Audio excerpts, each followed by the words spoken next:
October 2002. Hundreds of young tourists enjoy a tropical island resort. Then, massive explosions rip through the packed nightclubs. The bombings claim 202 lives. It's the worst act of terror since 9/11. Now, using advanced computer simulation, we reveal exactly what happened in the Bali bombings. Behind every disaster lies a chain of critical events that decides who lives and who dies. Unravel the fateful moments in those final seconds from disaster.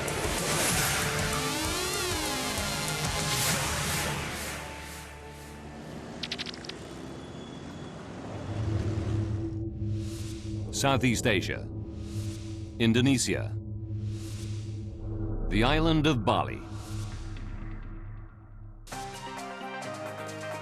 Bali's tropical breezes blow in vacationers from all over the world. The warm Balinese welcome is legendary. It's the #1 holiday destination for Australians, reached by a 3-hour hop across the Indian Ocean from their west coast. October 12, 2002. Another perfect day dawns in this tropical paradise. October is one of Bali's busiest months, and most tourists head for its biggest resort, Kuta Beach. 3 generations of the Kemp family arrived from Perth, Australia. 31-year-old Tracy Ball saved all year for this break, and she's delighted to have her younger sister, Melinda, along.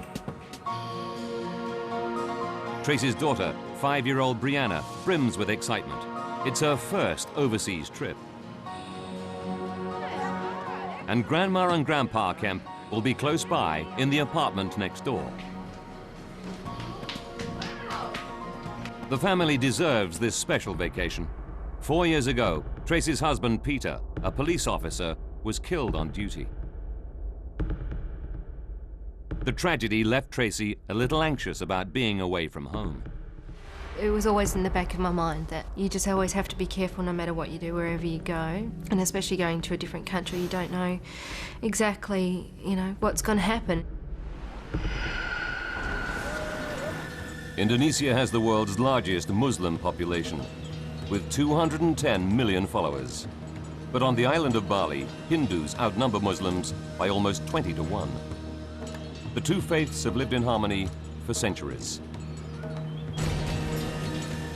Abdulaziz, alias Samudra, performs his ritual cleansing for the first call to prayer. He's a devout Muslim, but his motives are far from the non-violent teachings of the Islamic faith. He's a homegrown Indonesian terrorist, in Bali to command a group of fanatics intent on causing death and destruction. 12 o'clock, midday. Perth, Australia. 20 young men from a local football team head out to Bali. This is footage of their trip. 25-year-old Ben Clohesi and his teammates are looking forward to 2 weeks of sun, sea, and socializing. 100 different libidos, basically all pumped, ready to go. As Ben and his friends arrive at Bali's international airport, at a rented house 11 kilometers away, terrorist mastermind Samudra calls a strategy meeting. The 5 men present are part of an Islamic terrorist network extending across Southeast Asia. It's called Jemaah Islamiyah, or JI, and hundreds of its members have been trained by Al-Qaeda. In 2001, Al-Qaeda moved several of its training camps from Afghanistan to secret locations across Indonesia. Their Academy of Terror produced a new generation of Indonesian recruits. They've been linked to a series of bombings and attacks in the region, killing dozens of people.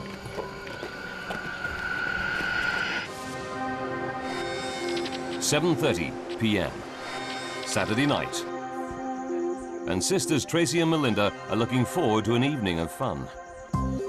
Their parents volunteer to look after Brianna. When Tracy's husband died, Melinda immediately moved in with her to help raise the little girl.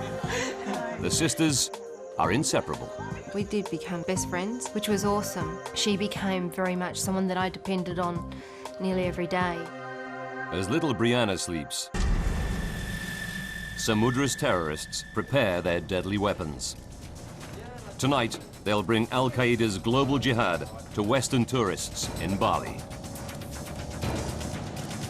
They plan a symbolic explosion outside the US Consulate, northeast of Kuta Beach. But their main bombing targets are two popular night spots, Paddy's Bar and the Sari Club on Legian Street. They load a white Mitsubishi van with 1 ton of explosives. 9:30 p.m. As the sun goes down, Kuta Beach lights up with neon as the club scene comes to life. At the heart of the action is the resort's buzzing central strip, Legian Street. It's where sisters Melinda and Tracy are heading for their girls' night out. But it's the terrorists' destination too. 3 of them drive the explosive-packed van south towards Kuta Beach. Melinda and Tracy arrive at one of Legian Street's most popular hotspots, the Sari Club. It's already hopping. Nearly 350 young men and women, mostly Australians, cram inside. 10:52 p.m. The terrorists leave the northern suburbs and enter Kuta Beach Resort. They have to drive slowly. The van is weighed down with its deadly cargo. The Australian footballers roll up at the Sari Club. 25-year-old Ben Clohesi is ready for his first taste of Bali's nightlife. They park themselves at the bar and start drinking. 11:01 p.m. The terrorist's white van reaches Legian Street. The 3 men each have an assigned task. One of the men jumps on the back of a motorbike. His mission, to detonate the bomb outside the US Consulate. Now, the explosive-packed van stops right outside the Sari Club. A second terrorist jumps out and heads for his target, Paddy's Bar. He makes his way inside through the crowd of Western tourists.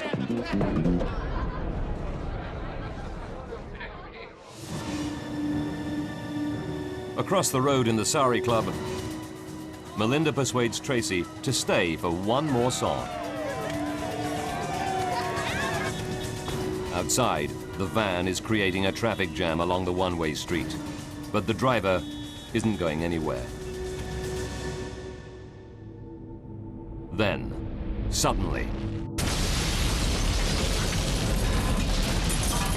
a terrifying explosion rips through Legian Street.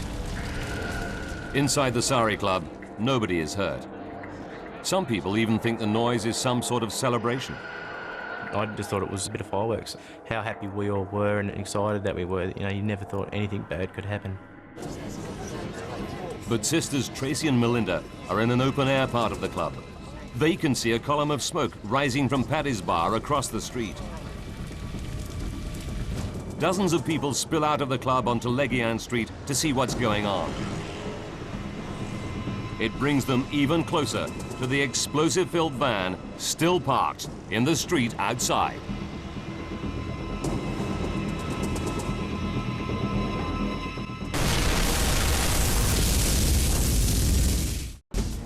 People partying in the Sari Club in Bali's Kuta Beach Resort hear a huge bang outside.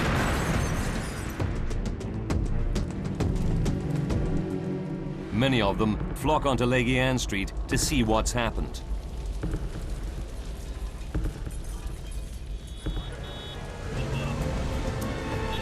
It brings them within meters of the terrorists' explosive-packed white Mitsubishi van. 15 seconds after the first blast. A second colossal explosion rips through Legian Street. It kills dozens outside and inside the Sari Club instantly. Within seconds, a raging inferno traps hundreds. Flames also engulf victims trapped in vehicles caught in the traffic jam. Home video footage captures the chaos as frantic bystanders run to escape. Exploding fuel tanks add to the panic.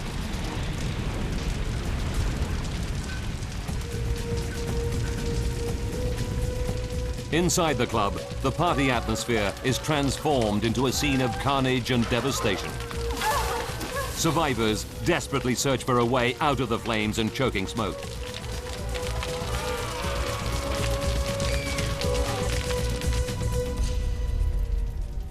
A 31-year-old widowed mother, Tracy Ball, is buried under a stack of rubble. She feels people walking over her as they rush to escape the inferno. Desperately, Tracy digs herself out of the debris. But there's no sign of her younger sister, Melinda. She was nowhere to be seen, and there was just fire and screaming from all directions. So at the same time I'm screaming, I have to find you, I can't find you. Melinda! Footballer Ben Clohessy finds he can't move. Heavy timber beams and debris pin him to the ground. Flames race through the thatched roof above. He thinks it's about to collapse on top of him. Ben drags himself out from under the rubble and starts to search for his teammates amidst the carnage. Outside, it looks like a war zone. Fierce fires spread through Legian Street. Buildings are ablaze over an area 120 meters wide. Burned and maimed survivors lurch out of the devastated buildings. Many local people rush to help survivors. One of the first on the scene is Kuta Beach Traffic Chief, Agus Bambang. Saya lihat puluhan korban. I saw dozens of victims exiting and running outside of the club, away from the engulfing flames. Some were shouting, saying, "It's so hot, it's so hot. Please, help us get to a hospital quickly." Bambang orchestrates rescue efforts to help the victims. Among those killed and injured in the blast, dozens of his fellow Balinese. There were not only foreign tourists, but also local people from Denpasar who came to Kuta for the weekend. Secondly, there were a lot of drivers waiting to drive their customers back to their hotels. There were also a lot of small traders.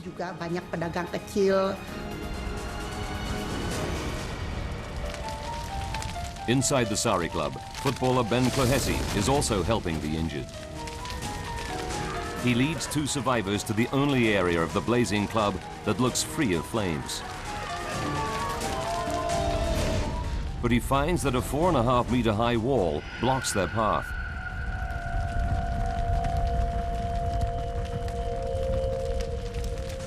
He summons all his strength and starts to heave people to safety.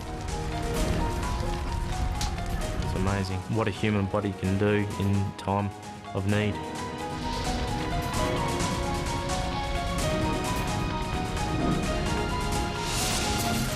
While survivors head for the only part of the club not in flames, 31-year-old widowed mother Tracy is still desperately searching for her missing sister, Melinda. As flames rain down from the burning roof, Tracy thinks of her 5-year-old daughter, Brianna, and realizes she must make a terrible choice. Does she continue to search for her sister and best friend, Melinda, or escape while she still can? What if I get out and she's here waiting for me to find her and she burns to death? How do I tell Mum and Dad that I left her behind? But then I thought, what will Mum and Dad tell Brianna when I don't come back?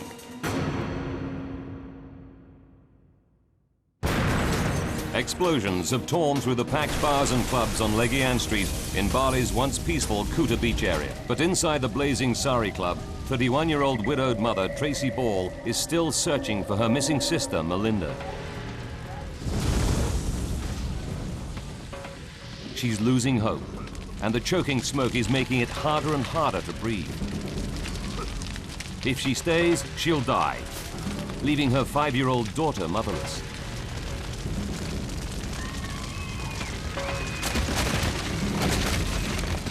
She makes her decision. Tracy heads for the club's south side. A wall has been shattered by the blast, but it's still 2 meters high.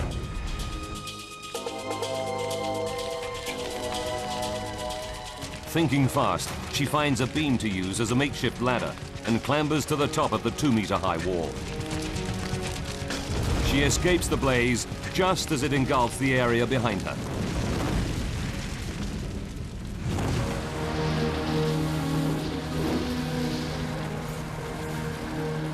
Tracy makes it as far as the curb outside the club. All around her, rescuers struggle to help people amid the chaos. Then, emerging out of the mayhem of Leguian Street, Tracy's father appears. He heard the blast from the apartment and raced to the club to look for his daughters. My dad came in that instant and found me and said, "Tracy, oh my God, where's Melinda?" Her father's unexpected appearance gives Tracy new hope. Perhaps he can find Melinda.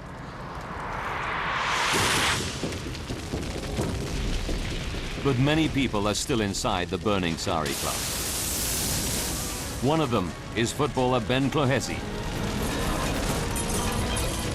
He's heaved countless people up the north wall to waiting hands and safety. Ben doesn't know whether all his teammates made it out.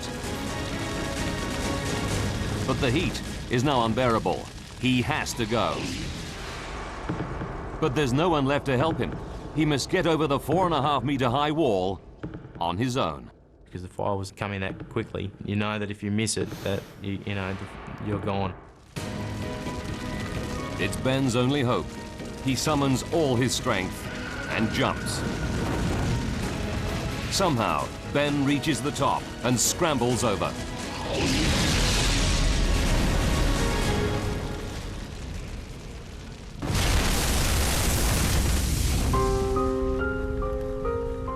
The 31-year-old widowed mother, Tracy, waits for her father to return with word of sister Melinda.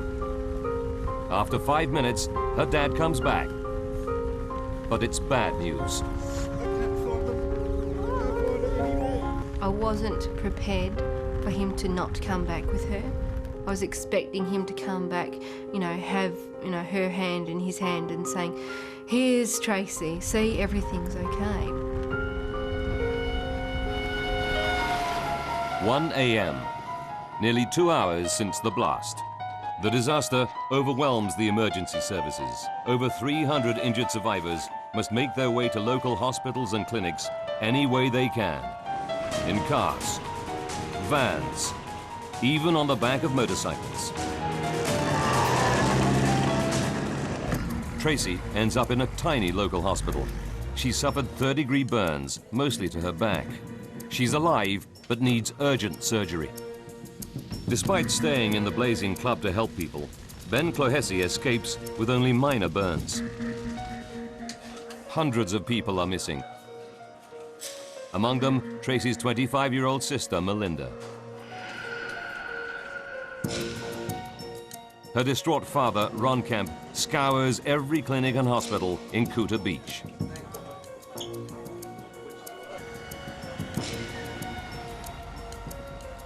But he's losing hope.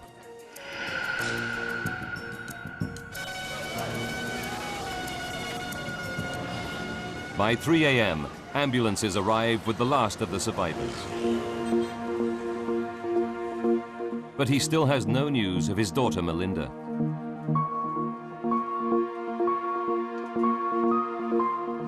Many of those listed as missing are now confirmed dead.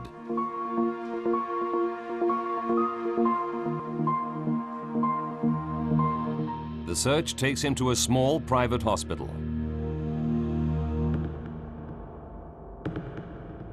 There, he finds Melinda. She's alive. The blast knocked her out, and she has no idea how she escaped the club. Miraculously, she only has minor injuries. 5 a.m. As Tracy is wheeled out of surgery, the sisters are finally reunited. He looks over to me and she's just in tears. She's like, "Oh my God, you're okay," kind of thing, you know. It's not really words said, just looks. Even now, it makes me cry because I could then relax and realise that everything was going to be okay.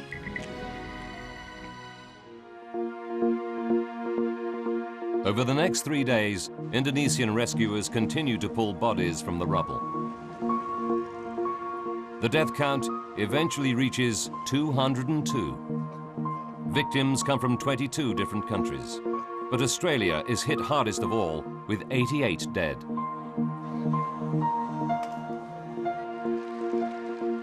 Three days later, Ben Clohessy and his surviving teammates return to Perth, Australia. Of the 20 young men who flew out, only 13 are going home alive. The remains of the other 7 will be returned to their families. News of the disaster shocks the world. Serious deadly bombings tonight in Indonesia. At least 50 people have been killed tonight, many of them tourists. The largest number of foreigners killed and injured in the Bali attacks were Australian. It's been just 13 months since 9/11. Many suspect that this is the work of Al-Qaeda. But why is the peaceful island of Bali a target? Investigators must sift through the debris to discover who are the killers that brought hell to this heaven on earth. Now, by rewinding the events of that fateful day and by going deep into the investigation, we can reveal what really happened that night in Bali. Advanced computer simulation will take us where no camera can go, into the heart of the disaster zone. A new day reveals the extent of the devastation. The damage zone stretches across 28 hectares. The Indonesian National Police appoints General E8 Pastika as its chief investigator. But Pastika knows that he has neither the manpower nor the forensic experience to investigate a disaster on this scale. We understand and realize now that our technology is very far left behind. Pastika turns to the Australian Federal Police, or AFP, in Canberra for help. The force puts forward AFP veteran Graham Ashton as joint investigator. Within 24 hours, Ashton and his team of 140 experts head for Bali. Senior forensic chemist David Royds flies out with the team. Also on board the plane are several people desperate for news of their loved ones. You know, you're full of anticipation, you're nervous, you're excited, and you're with a team, and you really feel fired up. And suddenly you realise that at the front of the plane there's 2 or 3 other people, and they were actually relatives going over to search for their children. It was a really emotional experience. As the Indonesian and Australian teams swing into action, they have no clues as to who caused the explosions. But detectives based at Bali's police HQ soon get their first lead.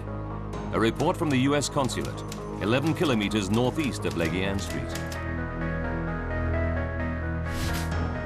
The consul claims he heard firecrackers going off less than a minute after the Legian Street blast. But what the forensic team find in front of the building tells a more sinister story. A wrecked stretch of curb and the remains of a mobile phone. Both test positive for the high explosive TNT. The evidence suggests a small device remotely detonated by phone. Western consulates and embassies are a favored target of terrorists. Investigators believe that this has all the hallmarks of a deliberate terrorist attack. Its aim, not to kill, but to tell the world that the explosions in Bali's nightclubs are a new front in the terror war against the West. Eyewitness reports reveal that as well as the US consulate bomb, there were 2 explosions in Legian Street. A smaller one inside a night spot called Paddy's Bar, and one outside the Sari Club.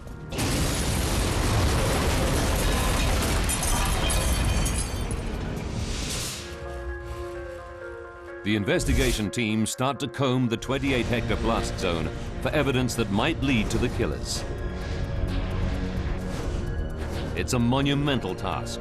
Even the tiniest piece of debris might provide the crucial lead. It could take months. And after just 2 weeks, there's a major setback. Local officials are in a tough spot. They're under pressure from Kuta Beach's predominantly Hindu residents to clear the blast site. These local Hindus believe that the ghosts of blast victims haunt the area. They want to hold a ceremony to purify the site and release the troubled spirits of the dead. But it means scooping up all the rubble and casting it into the sea. The officials tell the Australian and Indonesian investigators their time is up. Bulldozers are wanting to clean the street up, and so if you want to get any more samples, you've got 2 hours. Clearing the blast zone will destroy crucial evidence. If the investigators can't stop the bulldozers, the murderers of 202 innocent holidaymakers and Balinese might never be caught. Explosions have ripped apart the Balinese beach resort of Kuta Beach. Now forensic work is brought to a standstill when Hindu residents pressure local officials to send bulldozers to the blast site. They believe that only by clearing the debris into the sea can they release the spirits of the dead. But that will destroy crucial forensic evidence and could prevent investigators from ever catching the murderers. Behind the scenes, Indonesian and Australian investigators alike negotiate for more time. They argue that Bali's biggest industry, tourism, is at stake. Catching the people is as important as clearing this crime scene, because if we don't catch them, tourists won't come back. After a day of argument, they finally strike a deal. The investigators get just 2 more weeks to scour the site for clues. After that, the bulldozers will be back. Now the team have just 14 days to complete a task that would normally take months. Meanwhile, detectives interview hundreds of eyewitnesses. Many claim they saw a white Mitsubishi van parked outside the Sari Club just before the explosion. It drew attention because it caused a huge traffic jam along the one-way Legian Street. There's now a 60-centimeter deep crater where the van once stood. And it's at the epicenter of the blast zone. It's clear to investigators that a bomb inside the van destroyed the Sari Club.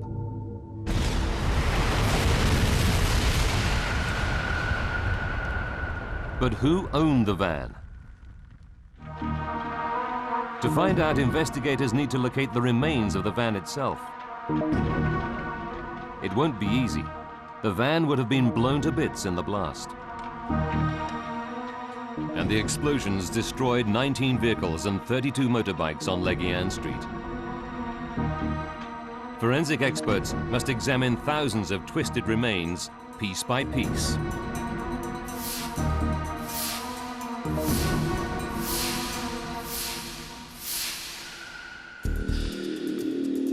Then, after 4 days of searching, a team member makes a remarkable discovery. Across the street from the Sari Club is a 2-story bank. On its roof, he finds a piece of chassis 1.5 meters long. By analyzing the impact damage, the experts can work out how far it was from the explosion. The tests prove the piece of chassis is from the white van. The scientists scour every centimetre of it and find something stamped into the metal. It could be the van's registration number, a crucial lead to its owner. But it's completely illegible. The terrorists filed down the number so that it couldn't be traced. The team's first big find ends in disappointment. We were thinking what would have been a great head start if they'd been stupid enough to leave the engine numbers on the chassis block. So we thought, oh well, they're not that stupid then. Oh well, back to the hard slog again. But the joint Indonesian and Australian team refuse to give up. They try a different tack. If they can discover what the bomb was made of, they may be able to trace people who bought large quantities of the relevant chemicals. They focus on the chemical fingerprints at the crime scene.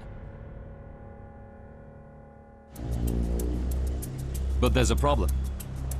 The explosions severed water mains, so that any chemical residue was washed away down gutters and drains. Then firemen doused the area with high-pressure hoses. Investigators can't find any trace of suspicious chemicals. Then one of the team has a bright idea.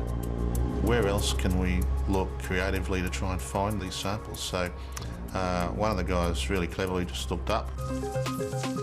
The blast could have blown chemicals hundreds of meters from the scene, leaving traces way above ground level. It may be their only hope of a lead on the bomb's makeup. The team races to swab the leaves of trees, signposts, even telephone lines within 60 meters of the explosion.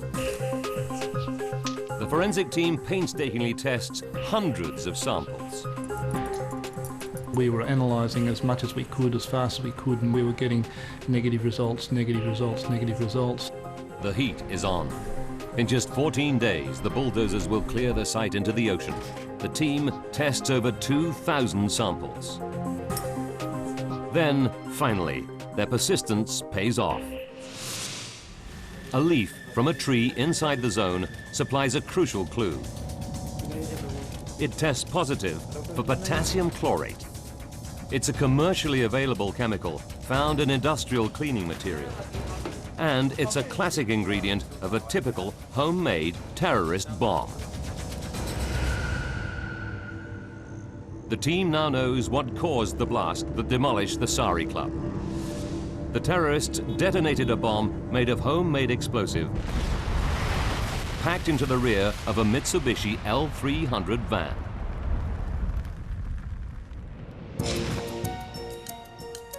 It's a promising lead. Detectives on the team start to track the purchase and delivery paths of large quantities of potassium chlorate. The hunt is on. Time is running out. At the blast zone, the forensic team need more evidence before the bulldozers return. And they've only scratched the surface. They must still find out what happened inside Paddy's Bar, where 20 people died. Eyewitnesses report a separate, smaller explosion here, seconds before the Sari Club blast. The forensic team works day and night to search through the mountain of debris in the ruined club. Then Chief Forensic Scientist David Royds spots something. My eyes fell upon this little bit of copper wire that was no more than 5 centimetres long. Just jumped out at me like that was like pure gold. Royds suspects that it could be part of a bomb planted by terrorists inside Paddy's Bar. He runs tests on it and finds traces of the high explosive TNT. He concludes that it is a piece of bomb detonating wire.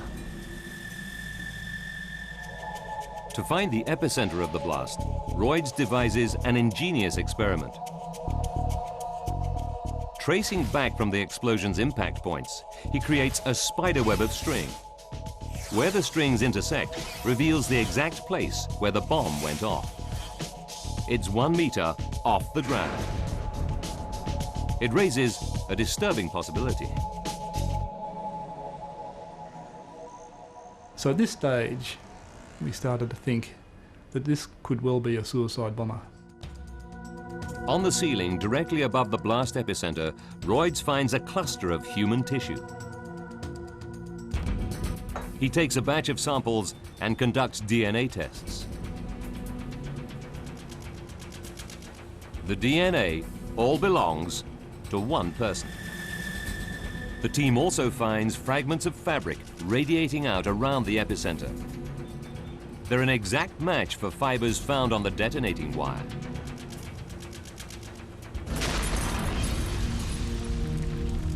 It's the first suicide bombing in Southeast Asia since the Vietnam War.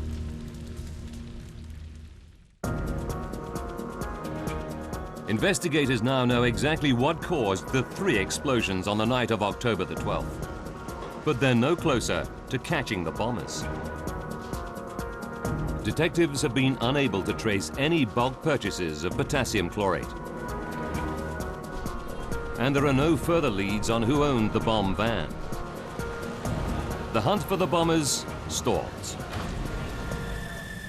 With the terrorists still at large, people across Southeast Asia must face the prospect of further attacks.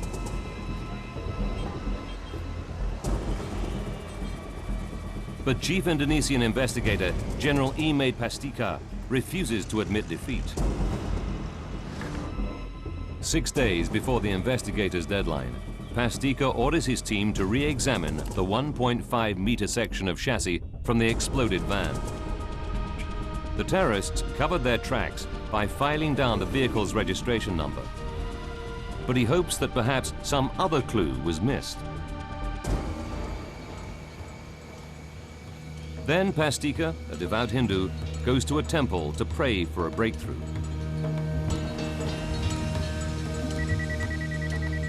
During his devotions, he gets a call. Yeah? It's one of his deputies. Imagine him sitting there praying and his cell phone goes off. General, where are you? Are you not in the office? And he said, no, I'm praying for the success of the investigation. And he said, oh, you must be hitting the right note then, General, because I've just found a number on the chassis rails. When the team re-examined the piece of chassis recovered from the bomb van, they found a piece of metal 4 centimeters long welded onto it. When they remove it, they discover the vehicle identification number.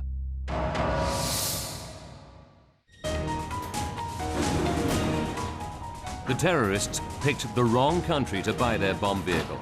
They filed off the 2 usual identifying numbers, but obviously didn't realize that commercial vehicles in Indonesia have a 3rd number stamped on the chassis. One of the van's previous owners welded a support strut to the chassis that covered it up. The terrorists didn't even know it was there. It's an astonishing breakthrough.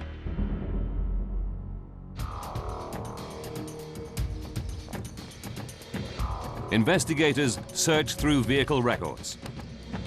They quickly track down all 7 previous owners of the van, including the last person to buy it. His name is Amrozi. He's already known to authorities as a member of Jemaah Islamiyah, a terrorist network linked to Al-Qaeda.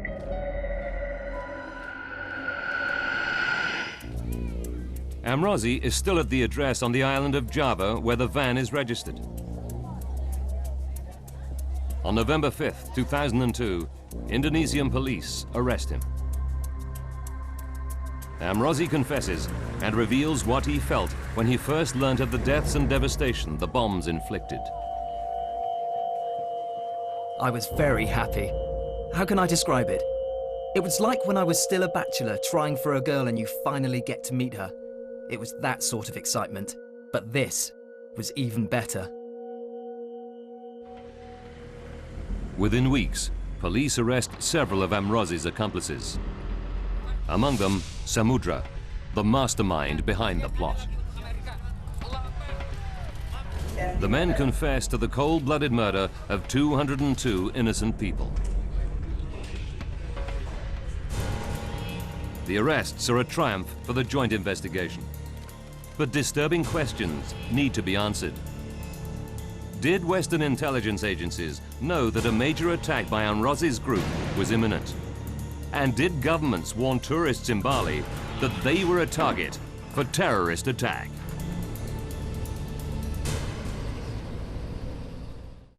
A joint Australian and Indonesian investigation leads to the arrest of several of the Bali bombers.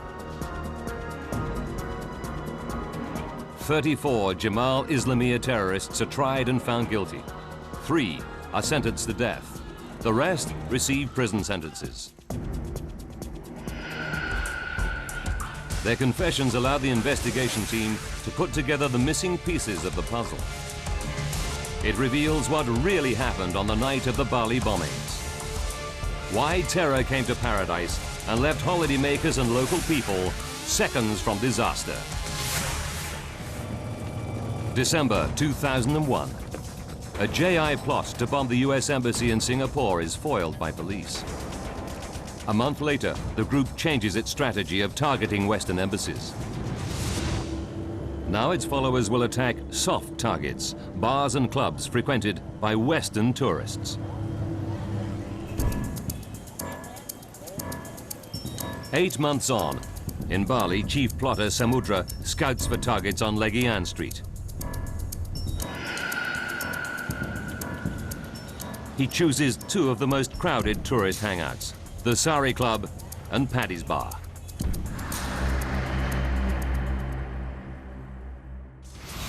October 6th, 6 days to disaster. In the rented house in Denpasar, the JI terrorists start making the Sari Club bomb. They pack the suicide bomber vest with 1 kilogram of TNT and make the device intended for the US consulate.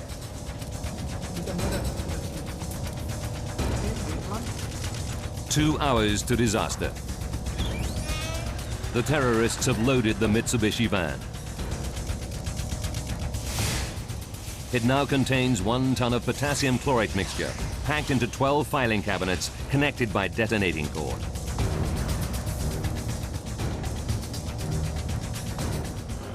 Three minutes to disaster. 30 meters from the Sari Club, Ali Imran gets out of the van. 1 minute to disaster. The first suicide bomber, a young Indonesian known as Ferry, walks into Paddy's Bar. When he reaches the packed dance floor, he hits the detonator.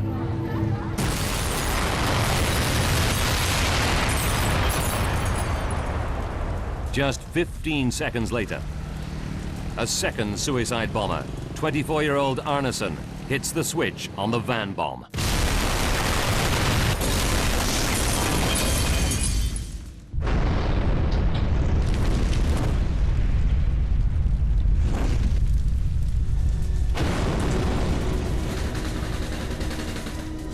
"40 seconds later, the terrorists use a phone to detonate the device planted some 3 hours earlier outside the US consulate. It announces to the world that the Bali bombings are an attack on America and its allies. Australian tourists, Melinda and Tracy, were lucky to survive. But back home in Perth, they wonder how the unconscious Melinda escaped the blazing Sari Club. I thought, well, my fingernails are in perfect condition. I don't have any burns or lacerations or anything to my feet. I wondered, how did I get out? The question spreads through Perth, Australia. Who saved the girl in the pink dress? Word reaches 25-year-old footballer Ben Clohessy. He recalls helping an unconscious blonde girl over the wall and realizes it was Melinda. He visits Melinda to tell her the story. Meeting Ben was just like meeting, you know, a saint. He'd saved my life, you know, and it's so hard to describe, you know. How do you feel when you meet someone that saved your life? Many others owe their lives to the brave actions of Traffic Chief Agus Bambang. As a Muslim, he cannot understand how the terrorists could claim to act in the name of Islam. Okay, if I were to ask them a question, I would probably knock at the door of their heart and ask them what would happen if the dead, burnt victim turned out to be their wives?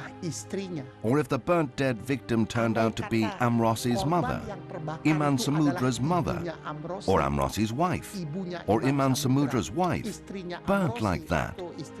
How would they feel? Terbakar seperti itu, bagaimana perasaan?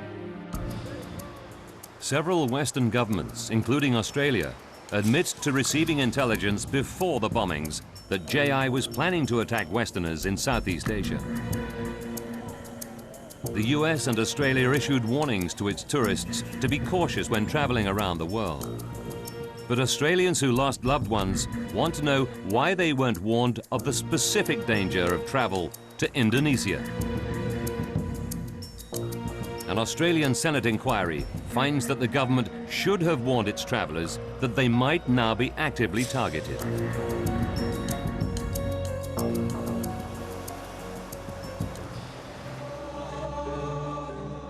"30 days after the bombings, investigators keep their promise to hand over the crime scene to the Hindu community. The ocean waves receive the spirits of the dead.